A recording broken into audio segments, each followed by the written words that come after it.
dance the tambourines, but they don't want to surrender their lives to Jesus. Because ministry takes more than just skill. Worshiping takes more than just skill.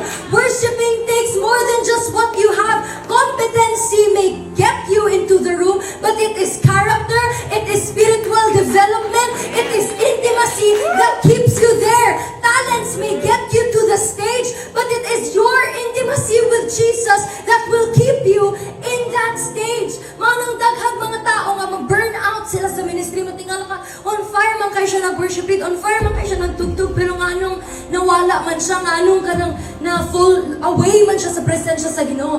It's because many times we think, especially na naata sa sulod sa church, nag-work ta for Jesus, and that is very, very gwapo kaayo na. But sometimes we forget og mag-isip ta na kaning ministry, kaning akong pagtugtog, mauni ang source ako ang oil, mauni ang source akong fire, but that is wrong. The source of your oil and the source of your fire is not seen on stage, but off stage. It is seen in your secret place. Are you praying? Are you reading? Are you seeking Him intimately? Kaya there is a big difference between a musician and a worshiper, between a singer and a worship leader, between a dancer and someone who dances with the Spirit of the Lord.